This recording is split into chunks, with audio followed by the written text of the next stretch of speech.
नमस्कार, स्वागत है आपका संसद टीवी पर। मैं हूं मनोज वर्मा और आप देख रहे हैं हमारा खास कार्यक्रम मुद्दा आपका। आज हम बात करेंगे संसद की। बात संसद में संपन्न हुए वित्तीय कामकाज की करेंगे और संसद में गतिरोध की भी करेंगे। वित्त मंत्री निर्मला सीतारमण ने राज्यसभा में वित्त विधेयक 2023 पेश किया और इसे संशोधनों के साथ मंजूरी मिल गई। उस सदन ने वित्त विधेयक 2023 को पारित कर लोकसभा को वापस भेज दिया। राज्यसभा में केंद्र शासित प्रदेश जम्मू कश्मीर के वित्त वर्ष 2023-24 के बजट को मंजूरी मिलने का भी महत्वपूर्ण कार्य हुआ। राज्यसभा की ओर से सिफारिश किए गए संशोधनों के साथ वित्त विधेयक को लोकसभा से पारित कर दिया गया। इसी के साथ ही आगामी वित्त वर्ष के बजट की प्रक्रिया दोनों सदनों से पूरी हो गई। वित्त विधेयक पर सदन में चर्चा के लिए निर्धारित 10 घंटे का समय सदस्य उपयोग नहीं कर पाए। राज्यसभा के सभापति ने इसे दुर्भाग्यपूर्ण बताया। राज्यसभा लोकसभा की कार्रवाई गतिरोध के कारण 28 मार्च की सुबह 11 बजे तक के लिए स्थगित कर दी गई। इसलिए मुद्दा आपका में आज हम बात संसद में वित्तीय कामकाज की करेंगे, साथ ही संसद में गतिरोध की करेंगे। महत्वपूर्ण मुद्दों पर चर्चा क्यों नहीं हो पाई, क्या नुकसान हुआ, किसका हुआ, इसे भी समझने की कोशिश करेंगे। चर्चा करने के लिए खास मेहमान मौजूद हैं। भाजपा के लोकसभा सांसद राजेंद्र अग्रवाल जी हमारे साथ इस समय स्टूडियो में हैं। राजेंद्र जी, आपका बहुत बहुत स्वागत है संसद टीवी पर। साथ ही हम बात करेंगे लोकसभा सांसद एन.के. प्रेमचंद्रन जी से। एन.के. प्रेमचंद्रन जी, आपका भी बहुत बहुत स्वागत है संसद टीवी पर। और बात करेंगे वरिष्ठ पत्रकार कुमार राकेश जी से। कुमार राकेश जी, आपका भी बहुत बहुत स्वागत है संसद टीवी पर। शुरुआत राजेंद्र अग्रवाल जी मैं आपसे करूँगा, क्योंकि वित्तीय कामकाज होता है बजट सत्र के दौरान, और बजट सत्र के दोनों चरण, चाहे पहले चरण की बात करूं या दूसरे चरण की मैं बात करूं, तो वित्तीय कामकाज एक तरह से पूर्ण हो गया। वित्तीय कामकाज क्यों महत्वपूर्ण होता है, किस लिए महत्वपूर्ण होता है, ये दर्शक भी जानना चाहेंगे। इस मुद्दे को आप कैसे देखते हैं, क्या कहना है आपका? देखिए, वित्तीय कामकाज या बजट सेशन कुल मिलाकर के इसलिए बहुत महत्वपूर्ण है कि एक तो उसके अंदर सरकार की जो योजना है, जो प्लानिंग है, उसके रेवेन्यू के रिसोर्सेज क्या है, कुल मिलाकर के आमदनी क्या है, या वो कहाँ से उसके पास धन आने वाला है, चाहे वो आय का हो, चाहे वो लोन का हो, चाहे वो अन्य किसी सिक्योरिटी से आने वाला हो। तो एक तो उसका आने का हिसाब और जाने का हिसाब, तो इसलिए ये बहुत महत्वपूर्ण है। और प्रत्येक सरकार बजट के माध्यम से अपनी योजना, जो वित्तीय योजनाएं हैं, किस क्षेत्र में कितना वो खर्च करेगी, इसके वो प्रोविज़न करती है और उसको जो है संसद के द्वारा स्वीकृत कराया जाता है।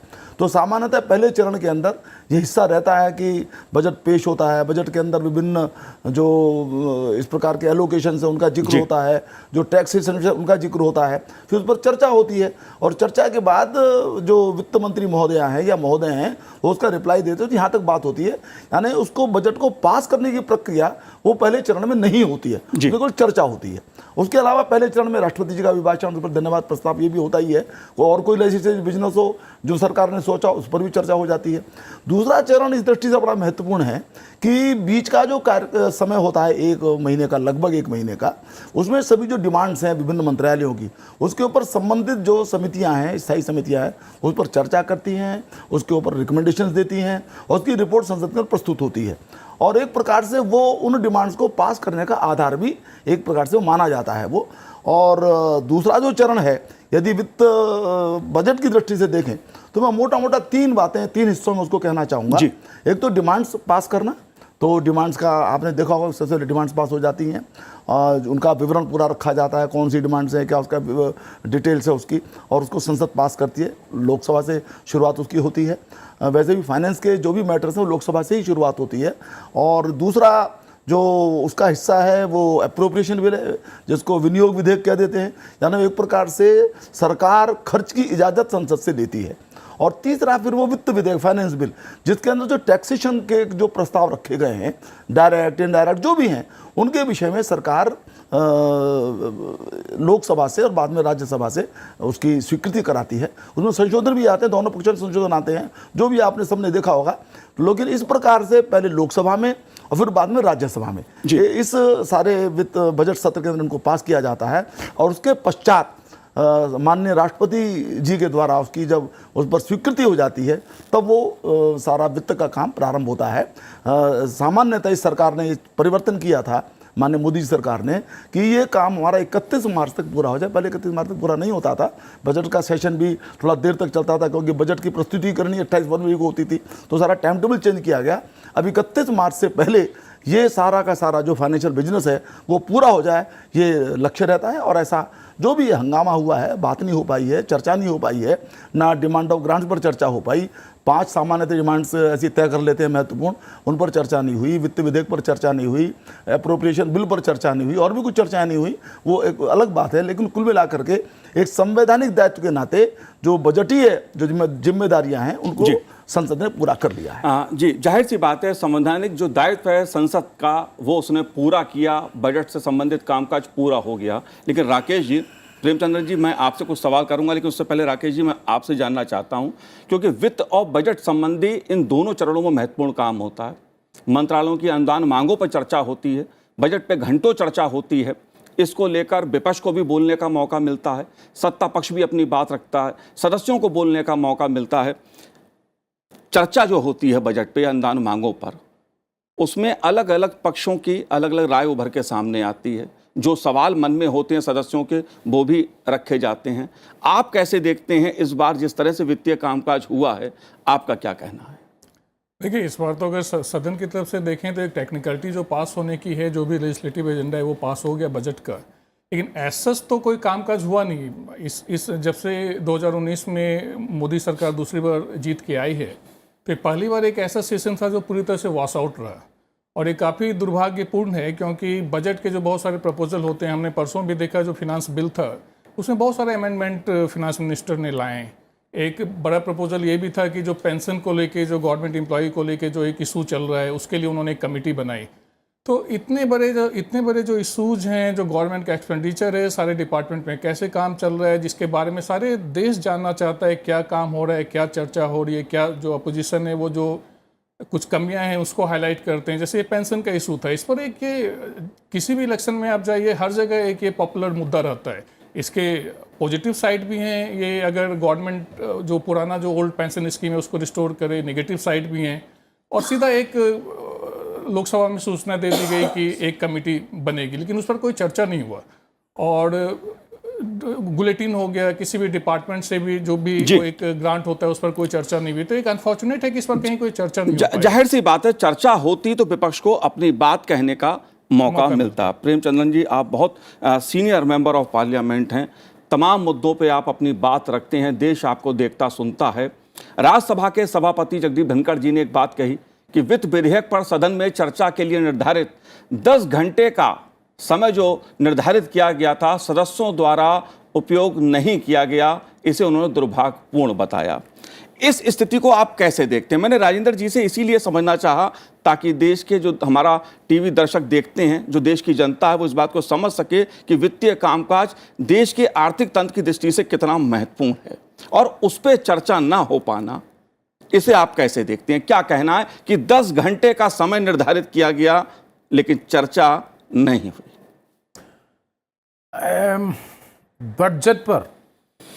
बजट की बात नहीं है, demands for grants, budget in total, इसलिए वित्त विधेयक पर चर्चा नहीं होना अच्छी बात नहीं है। I fully agree with you. लेकिन आपने देखा पहला बजट का पहला सेशन में, first phase of budget session में हमने एक मांगा दिया, हमने दिया कि जॉइंट पार्लियामेंट्री कमेटी को कॉन्स्टिट्यूट करना चाहिए। हिंडनबर्ग रिपोर्ट के साथ हमारा इकोनॉमी अफेक्ट किया, इसके बाद कुछ काम करना चाहिए, उसके बाद एक इंक्वायरी करना, इन्वेस्टिगेशन होना चाहिए। हमने विपक्ष के साथ ये डिमांड किया कि एक जॉइंट पार्लियामेंट्री कमेटी को कॉन्स्टिट्यूट करना। उस जॉइंट पार्लियामेंट्री कमेटी में सब पक्ष को, गवर्नमेंट के साथ मेजॉरिटी है, आपको सभी एविडेंस आपके साथ मिलना चाहिए। ये जेन्युइन डिमांड को नहीं एक्सेप्ट किया, लेकिन हमने कोऑपरेट किया, गवर्नमेंट के साथ कोऑपरेट किया। आपने देखा first phase of the budget session, उसी समय हमने गवर्नमेंट के साथ कोऑपरेट किया, बजट की जनरल डिस्कशन में पार्टिसिपेट किया, राष्ट्रपति का भाषण में अभिसंबोधन में हमने सपोर्ट किया, वो सभी किया। क्या हुआ सेकंड फेज बजट सेशन में? सेकंड फेज की बजट सेशन में कौन डिस्टर्ब किया? गवर्नमेंट के साथ, गवर्नमेंट के लीडरशिप में डिस्टर्ब किया।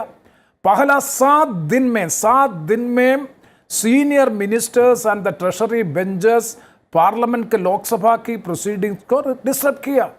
आपने देखा 4 मिनिस्टर्स इंक्लूडिंग राजनाथ सिंह जी, प्रहलाद जोशी जी, पीयूष गोयल जी, 4 मिनिस्टर्स सीरियस एलिगेशन लिया पार्लियामेंट में।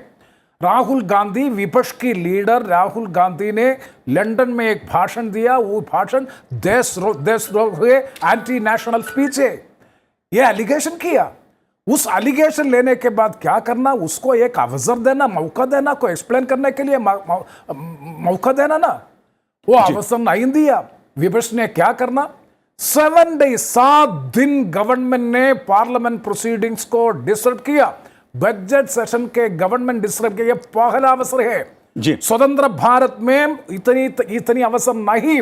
हमने we have no experience government disrupting the proceedings of the house, that too when the budget is being transacted. Government disrupting the house, it is never in the history of Indian parliament. You examine the history of the parliament. Premchandra ji, लेकिन आपकी बात सही है, कई सवाल आपने उठाए हैं, लेकिन एक बात ये भी यहाँ पर उठ रही है कि क्या देश ने इससे पहले कभी ऐसा देखा है कि विपक्षी पार्टी के एक बड़े नेता ने जाके विदेश की धरती पर देश के लोकतंत्र का, देश के सदन का अपमान किया हो? क्या ये ठीक है?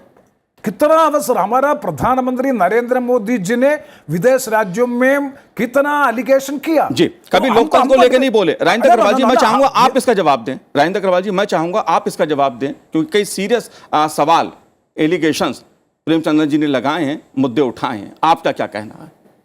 नहीं, देखिए, बहुत सारी बातें ऐसी होती हैं जिनको दलीय सीमा से ऊपर उठ करके सोचा जाना चाहिए। और जो राहुल जी ने विदेश में कहा, वो केवल सरकार के ऊपर आरोप नहीं था, सरकार की कार्यविधि पर आरोप नहीं था, वो कुल मिलाकर के लोकतंत्र के ऊपर उन्होंने जो बहुत गंभीर सवाल खड़े किए जिनका कोई अर्थ नहीं था। और यहाँ तक क्या डाला उन्होंने कि लोकतंत्र को बचाने के लिए आपको आगे आना चाहिए। उसके अलावा संसद के बारे में कहा, संसद के बारे में मेरा माइक मुझे बोलने नहीं दिया जाता है, या जो यानी ये संसद के ऊपर भी उनकी एक गलत टिप्पणी थी और चेयर के ऊपर भी गलत टिप्पणी थी। ये ऐसे विषय हैं जिस पर सबको एक राय होना चाहिए। और आप देखिए, मैं बहुत विनम्रता से लेकिन बड़ी दृढ़ता से बात कहना चाहता हूँ, इस बार का सत्र यदि नहीं चला तो एक व्यक्ति के अहंकार की वजह से नहीं चला। उन्होंने, अब वो उनके खिलाफ कन्विक्शन हुआ, जो कुछ हुआ, संसद ने उनके खिलाफ, उनके विरोध में कार्रवाई की, जो न्याय सम्मति, संविधान सम्मति, वो अलग इशू है। लेकिन वो भी यदि देखा जाए, वो भी इशू उनके अहंकार की वजह से ही पैदा हुआ। और उसी अहंकार की वजह से उन्होंने वो बातें वहाँ कही दूसरे देश की धरती पर, और यहाँ भी आकर के वो उसके बारे में कुछ भी उन्होंने खेद व्यक्त नहीं किया। जैसा आप ये कह रहे हैं कि जैसी बात विपक्ष के हमारे नेताओं ने भी कही, उनको बोलने का अवसर नहीं दिया। क्या बोलने का अवसर था? पहले दिन वो उन्होंने प्रेस कॉन्फ्रेंस की, उसके अंदर वो कहते हैं कि नहीं, मेरा आशय ये नहीं था, या मैं ये नहीं कहना चाहता था, या यदि मैंने ऐसा कहा है तो मैं उसके लिए खेद व्यक्त करता हूं। मैं कभी भी संसद की या पीठ की अवमानना नहीं कर सकता। ऐसी बात तो प्रेस कॉन्फ्रेंस में कह सकते थे। लगता यह था कि राहुल गांधी जी एक बार फिर संसद को मंच के रूप में इस्तेमाल करना चाहते थे अपनी बात कहने के लिए। और जैसी उनकी आदत है, उन्होंने बिना तथ्यों के बातें अपने भाषण में भी कही, उसी प्रकार की बात कहते, रिकॉर्ड में वो चीजें आती और वो झूठ बोल करके बाहर निकल जाते। इसके लिए ये समस्या थी कि कोई उनको अनुमति देने की स्थिति वहां पर नहीं बन पाई, क्योंकि सत्ता पक्ष भी इसलिए विचलित था। ये जो मर्यादा है ये भंग नहीं होनी चाहिए, और मर्यादा के संबंध में एक मत, सर्वानुमति सभी दलों की होनी चाहिए। राजेंद्र अग्रवाल जी, प्रेमचंद्रन जी और विपक्ष के सदस्य ये एक सवाल उठाते हैं कि सत्ता पक्ष की ओर से भी सवाल उठाए गए, व्यवधान पैदा किया गया। इस पे आपका क्या कहना है? नहीं, वो विषय ऐसा था और उसके अंदर मैं समझता हूं कि स्पीकर महोदय ने कई बार बैठकें की, कई बार विपक्षी दलों के नेताओं के साथ भी बैठक की। मैं ये मानता हूं कि बड़े नेताओं को, वरिष्ठ नेताओं को राहुल जी को ये समझाने में समर्थ होना चाहिए था कि उन्होंने जो कहा है संसद के विषय में या लोकतंत्र के विषय में या चेयर के बारे में, कब उनका माइक बंद हुआ है? कभी माइक बंद नहीं हुआ। एक संसद जो है नियम के अनुसार चलती है। व्यक्ति जो समय सीमा का उल्लंघन करता है, बहुत आगे बढ़ जाता है, तब जाकर के कहीं उसको कहा जाता है कि दूसरे व्यक्ति का अब नंबर आ गया बोलने का, इसलिए आप अपना बोलना बंद कीजिए। लेकिन राहुल जी के साथ तो ये भी कभी नहीं हुआ। तो ये जो बात है ये मिथ्या बात थी, गलत बात थी। इसके लिए नेतृत्व को, राहुल जी को भी समझाने की कोशिश करनी चाहिए। जी, राज्यसभा सांसद डॉक्टर अमर पटनायक जी हमारे साथ जुड़े हुए हैं। अमर पटनायक जी, आपका बहुत बहुत स्वागत है संसद टीवी पर।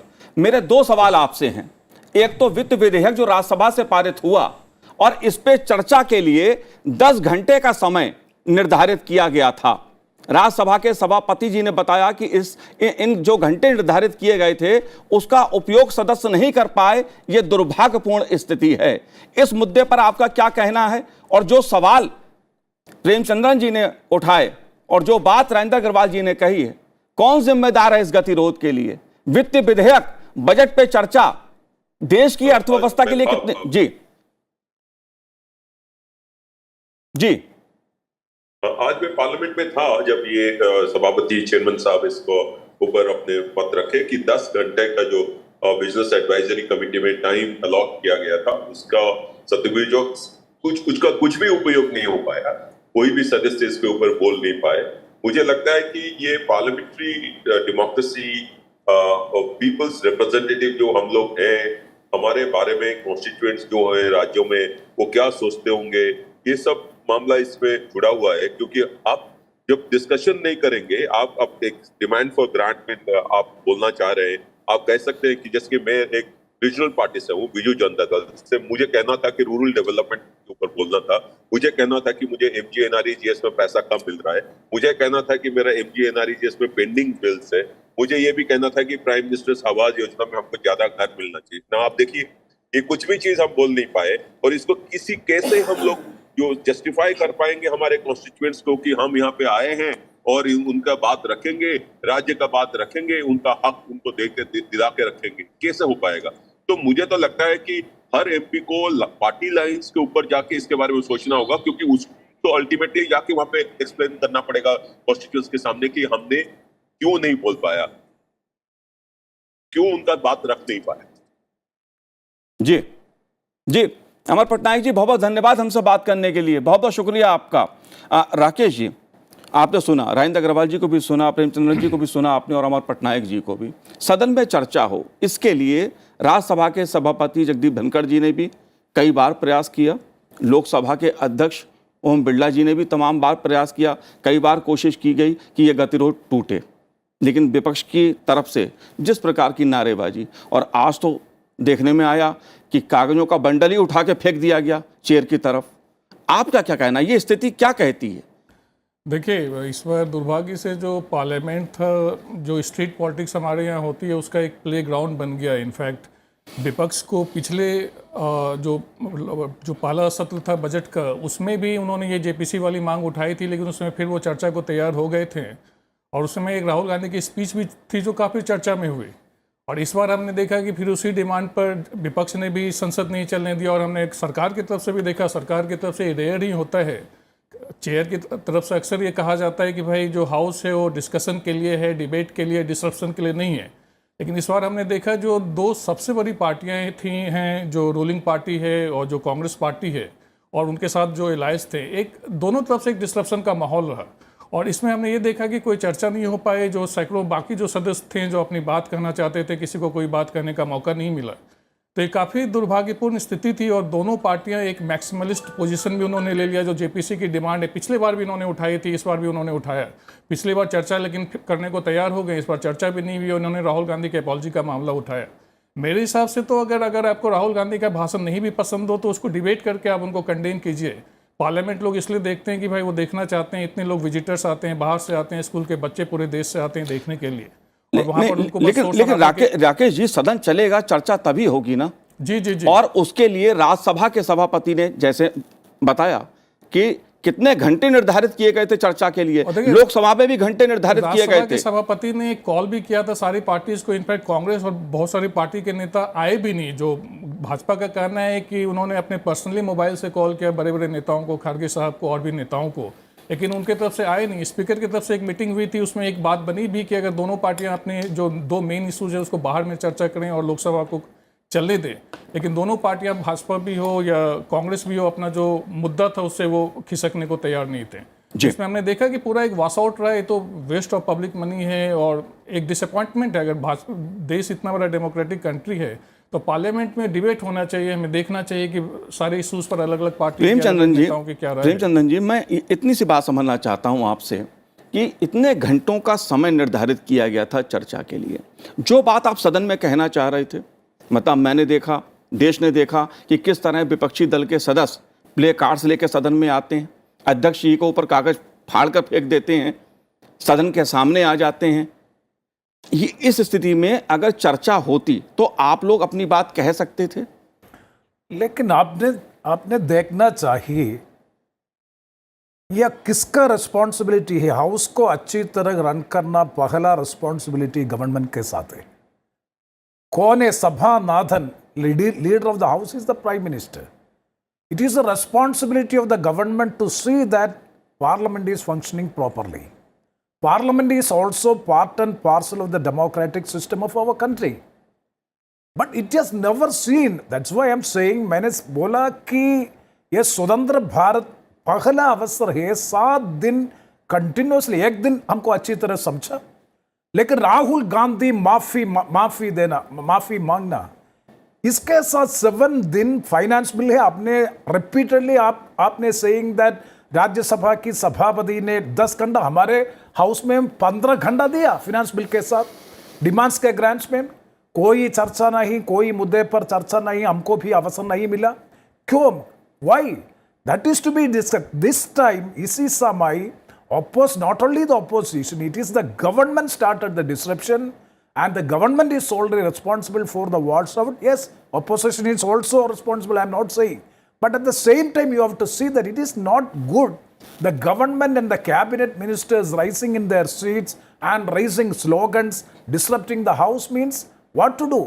That is why I am saying that the entire budget is passed. 45 lakh crores of demands have already been granted by the parliament. There is no discussion. Finance bill के साथ taxation की बात में, income tax के बात में, so many issues were there. उसको चर्चा करने की कोई अवसर नहीं मिला. The entire budget session is washed out. Who is the beneficiary? According to me, it is the government is the beneficiary, not विपक्ष नहीं है. लेकिन विपक्ष का डेमोक्रेटिक राइट को एक्सेप्ट करना चाहिए. उसका गवर्नमेंट का बात है, स्पीकर का और सभापति, राज्यसभा सभापति का बात नहीं है, गवर्नमेंट का बात है. गवर्नमेंट को सपोर्ट करना विपक्ष को भी देना चाहिए, विपक्ष को भी अवसर देना चाहिए. उसको गवर्नमेंट ने इनिशिएट करना, उसको अवसर देना चाहिए. बिल्कुल बिल्कुल बिल्कुल जाहिर सी बात है प्रेमचंद्र जी, आप बिल्कुल सही बात कर रहे हैं. लेकिन एक सवाल यहाँ पर ये उठता है राजेंद्र अग्रवाल जी कि जाहिर सी बात है विपक्ष को मौका मिलना चाहिए अपनी बात कहने का. और मुझे ऐसा लगता है कि सदन में अध्यक्ष जी हों या सभापति जी, दोनों ने कोशिश की, दोनों पक्षों को, कि सदन में मुद्दों पे चर्चा हो.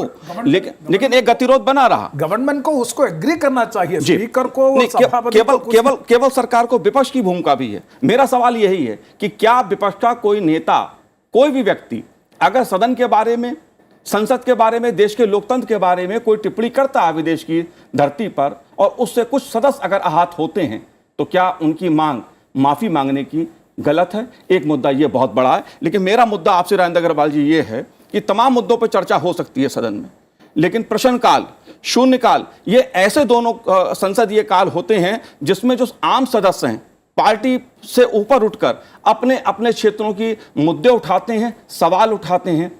इनमें भी कोई कामकाज नहीं हुआ. नहीं, कुछ हुआ ही नहीं. जो सबने देखा है, अरे बड़ा दुर्भाग्यपूर्ण है.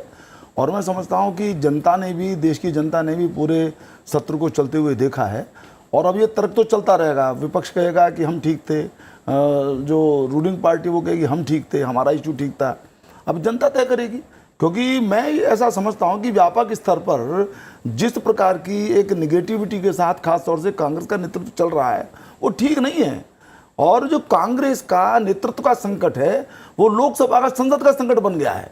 इस बात पर बहुत गंभीरता से मैं क्या कहूँ, मैं कहना नहीं चाहता कि यहाँ कांग्रेस के माननीय सांसद भी यहाँ पर नहीं है, नहीं तो कांग्रेस को इसके ऊपर जरूर सोचना चाहिए कि उनका जो संकट है वो संसद का संकट क्यों बन रहा है, लोकतंत्र का संकट क्यों बन रहा है.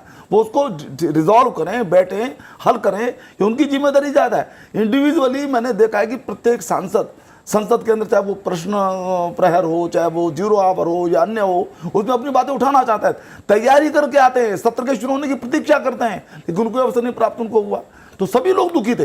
परंतु दलीय स्तर के ऊपर जो इस प्रकार का निर्णय हुआ और उसमें कुछ भी रास्ता नहीं निकल पाया, मैं समझता हूँ बड़ा दुर्भाग्यपूर्ण है. देश की जनता ने भी देखा है और ये डिबेट अब जनता के बीच में होगी कि किसने क्या गलत किया, किसने क्या गलत किया, और जनता फैसला करेगी। जाहिर सी बात है, जनता देख रही है, सदन को चलते हुए भी जनता देख रही है, और ये भी देख रही है कि लोकसभा अध्यक्ष ओम बिरला जी और राज्यसभा के सभापति जगदीप धनखड़ जी ने इस गतिरोध को तोड़ने की, दूर करने की लगातार कोशिश की, लेकिन विपक्ष की भूमिका और सत्ता पक्ष के मुद्दे हावी कहीं ना कहीं हो गए इस गतिरोध पर। आप तीनों ने इस कार्यक्रम में भाग लिया, संसद टीवी से बात की, बहुत बहुत शुक्रिया हमसे बात करने के लिए, बहुत बहुत धन्यवाद आपका। तो आज इस कार्यक्रम में इतना ही, मुझे दीजिए आज्ञा, नमस्कार।